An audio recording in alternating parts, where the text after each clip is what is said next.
Welcome into the Los Angeles Lakers Report by Chat Sports. I'm your host, Marshall Green. We would appreciate it if you guys could hit that thumbs up icon on today's show. We put out videos every single pick of the NBA draft that the Lakers made yesterday. We also did team draft grades. Now we're letting you guys in on the latest Lakers news on the UDFA market. So if you love the content we've been giving you, if you could, hit that thumbs up icon. The Lakers did make two selections last night in the 2023 NBA draft with pick number 17. They selected Jalen Hood-Schifino, the well-rounded guard. I think he's one of the best players in the draft. I think he has a really complete game, and I think he's going to fit in right away with the Lakers. Then Maxwell Lewis, the forward, was selected number 40 overall. The Lakers, remember, had that 47th pick in the draft, but earlier in the day, yesterday, they made that move to move up 7 selections in the NBA draft, and they made the move to select Maxwell Lewis. Let's start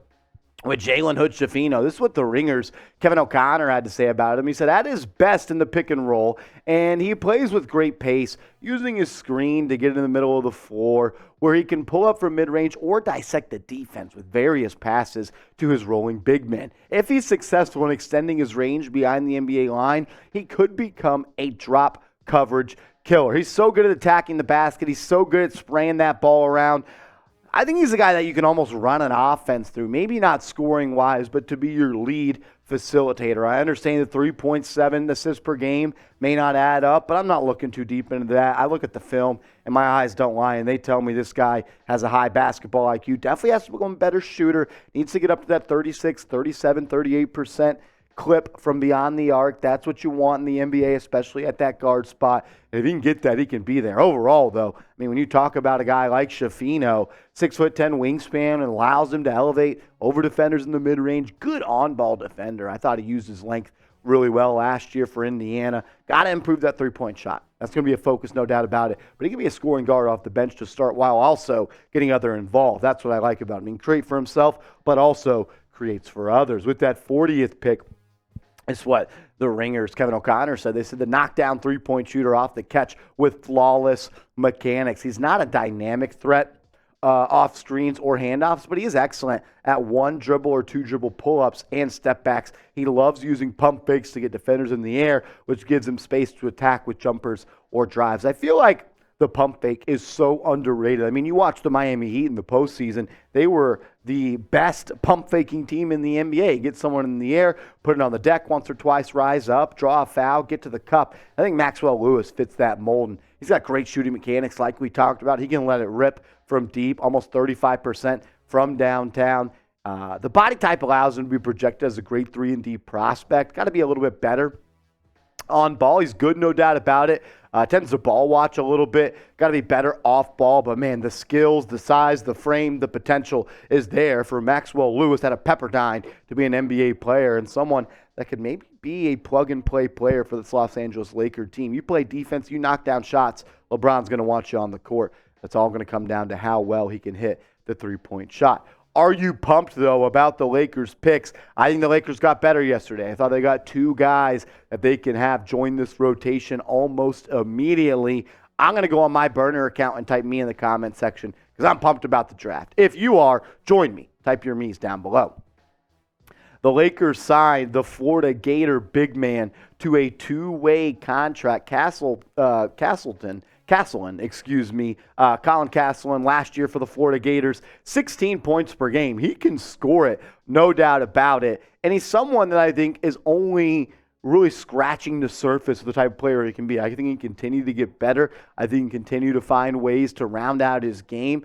But he's a polished player on the defensive end already. 3 blocks per game last year for Florida, 7.7 rebounds to go with 16 points. He was efficient, 50% from the deck overall. He's a great screener and a very efficient as a roller, and that's what you want. You want a big man that can play defense, be a viable option in the pick and roll, and that's what he is. And he protects the rim at an above-average level. The blocks don't tell the full story. Sometimes a little bit jumpy, gets out of position, but he's someone that can definitely protect the rim. I mean, he dominated the paint in college with no defensive 3-second rule, so he's going to have to adjust a little bit there, and I think he will. I think he's a smart player. I think he works hard. I think he's someone that's going to be able to come in the summer league and show this Los Angeles Lakers staff that he may be a guy that might make this 15-man roster. The Lakers are extremely thin at center, and that's why I like this pick so much. Needs another body in an area of need. I think he fits what the Lakers want to do on offense and defense. Smart player, high BBIQ.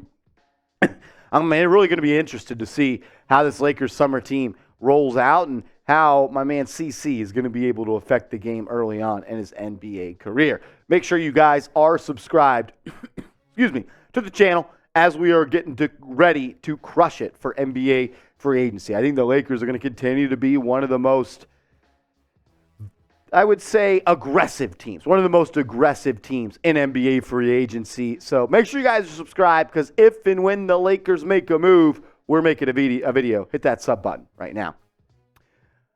The Lakers' other player that they signed to a two-way contract, Hodge, a player that I was impressed with watching him at Missouri, and as I did some more tape study leading into today's video, I really fell in love with the guy that can knock it down from deep. He is a volume three-point shooter, but he's also a consistent three-point shooter. Last year, 7.1 three-pointers put up per night for Hodge. Also knocked it down at a 40% clip. He's someone that can knock it down, and we always talk about it. The more shooters that you can surround LeBron James with, the better. But he's got a long way to go. I think he's going to end up playing with the G League South Bay Lakers early on in his NBA career. But, man, these are the type of players that you can see quickly really go through the NBA the lower ranks of the NBA, including the G League, where he can continue to get better. He knocks down the shot at an elite clip. I'm expecting him to be a part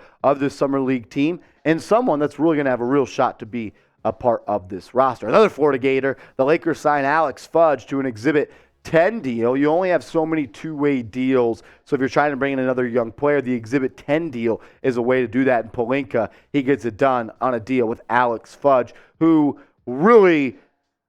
I'm not the biggest fan of his game, to be quite frank with you. The inefficiencies, the lack of production. It's pretty much a 10-day contract that he's going to go through. But at the end of the day, you shoot less than 40% from the field and 22.9% from three. It's going to be hard to make it in the NBA. And I don't really see a way where he ends up being a top 15 guy or top 17 guy for this Los Angeles Laker roster. You see why he was a guy that the Lakers took a flyer on. But at the end of the day, it is a numbers game. I just think Fudge is on the outside looking in when the Lakers officially cut down their roster. Do expect him, though, to be a part of the Summer League team. Speaking of the Summer League, are you excited? I still dream about those Summer League days with Lonzo Ball. Those were a lot of fun. If you're excited for the Summer League, type Lakers down below, and maybe we'll do some more NBA Summer League coverage.